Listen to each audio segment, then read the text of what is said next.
Salut à tous, c'est Alex. Je vous retrouve pour une nouvelle vidéo. Cette fois-ci, on va pas parler de nouvelles technologies parce que c'est plutôt l'inverse. C'est de l'ancienne techno, mais qui fonctionne toujours très bien.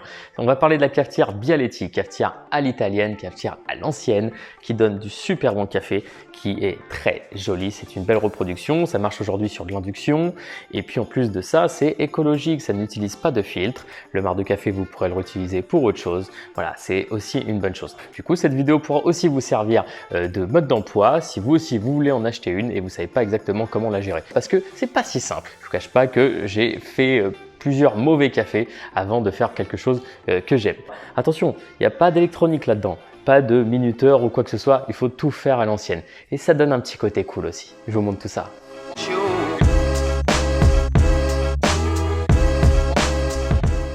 Voilà, alors je vais vous montrer comment est composée cette cafetière. C'est assez simple, il y a trois parties principales.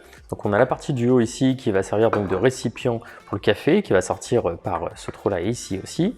Voilà, ensuite ça se dévisse.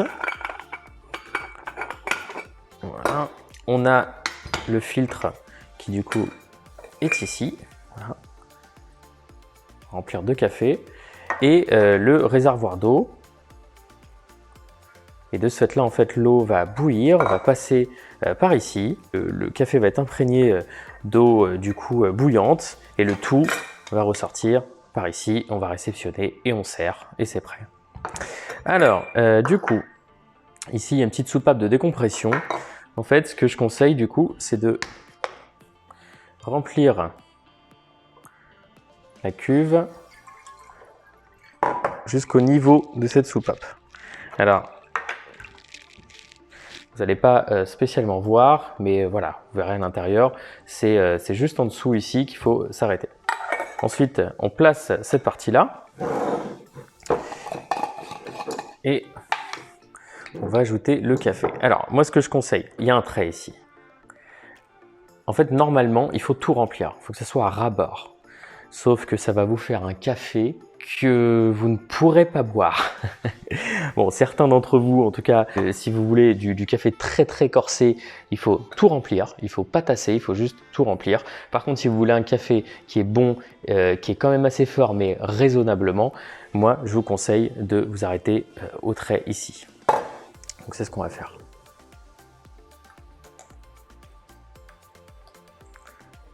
Surtout, ne pas tasser.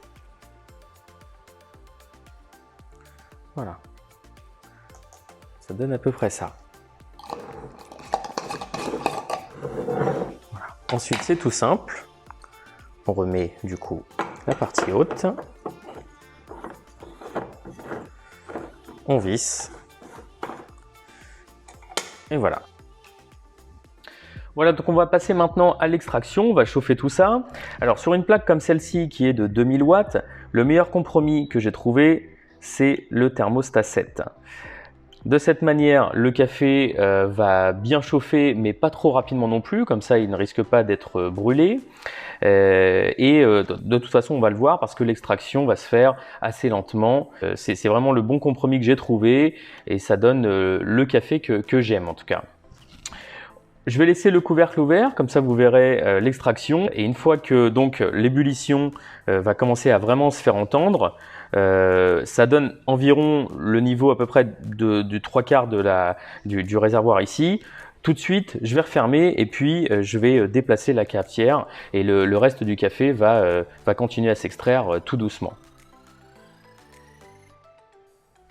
Voilà, donc là on est environ à 2 minutes de chauffe et vous voyez que le café commence à sortir. Voilà, donc comme je vous disais, ça sort assez lentement. C'est parfait, ça veut dire que ça ne va pas trop brusquer le café, normalement ça ne va pas le brûler. Et voilà ce que ça donne.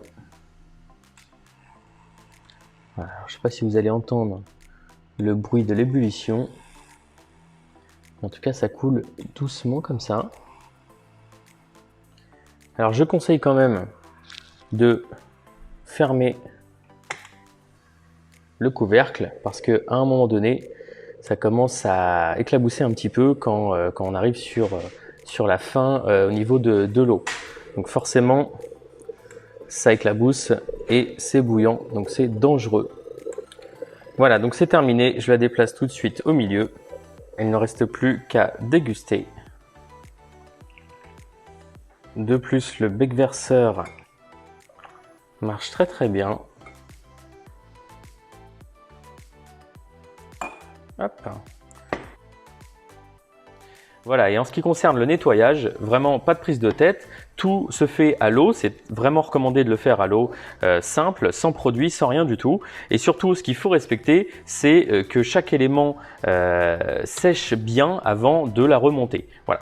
Alors faites attention, hein, bien sûr, à ce moment-là, la machine est très chaude. Voilà. Donc il faut mieux la placer voilà, dans votre évier, vous attendez un petit peu, ensuite vous démontez, passez un petit coup d'eau là-dessus, et puis vous attendez que ça sèche après pour la replacer et pour la remonter. Le marc de café, comme je vous disais, il y a plein de choses sur internet, ça peut servir d'engrais, etc. C'est pas vraiment mon domaine, mais je sais que ça peut resservir. Et voilà, c'est terminé. Je dirais que le seul inconvénient de cette cafetière, c'est sa contenance. Elle est donnée pour 6 tasses, mais attention, c'est des tasses italiennes, petites comme ça. J'ai rempli, vous voyez, 2 tasses normales, mais pas une goutte de plus. Par contre, il en existe différents modèles avec des contenances 10, 12 tasses. Je crois même avoir vu une 18, mais elles sont pas toutes induction. Donc attention aussi à votre gazinière cuisinière. Voilà, je vous dis à bientôt pour une prochaine vidéo. À plus.